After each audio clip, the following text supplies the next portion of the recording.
A distribuição de renda, o avanço dela no governo Lula, importante que foi, como nós vimos, ele ainda não ataca a grande diferença entre o capital e o trabalho.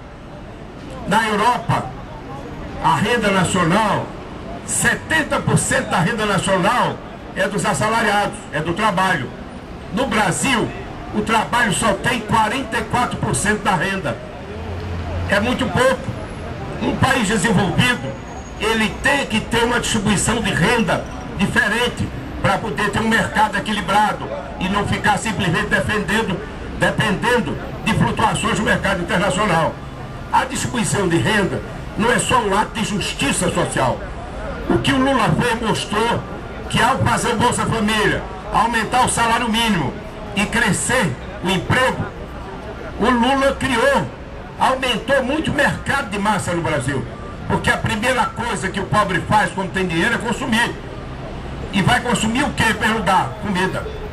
Depois, bebida, vai calçar, vai vestir. E isso estimula a micro e a pequena empresa. E gera um processo de desenvolvimento que fortalece o mercado interno.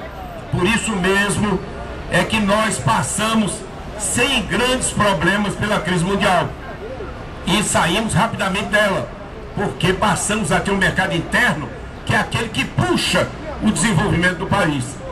Isso aqui significa também para o futuro que nós precisamos ter o equivalente a 70% da renda do país na mão dos assalariados.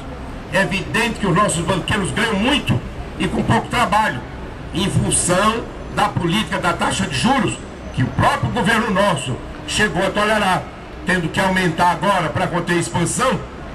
Nós temos que mudar isso, baixar a taxa de juros, aumentar a capacidade de financiamento do Estado para poder ter infraestrutura e investimento e ter condições de o poder público ter poupança para poder ter taxas de investimento compatíveis com um crescimento de 6, 7% ao ano.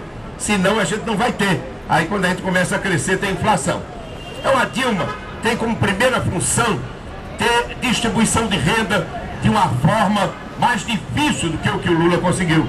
Porque agora, não é que ela vai tirar dos banqueiros, mas ela tem que fazer os assalariados ganhar mais, significa que os banqueiros vão ganhar menos. E os grandes industriais. Então é uma tarefa mais difícil, e aí mais uma vez a gente diz, é preciso uma bancada federal para dar suporte à política de mudanças.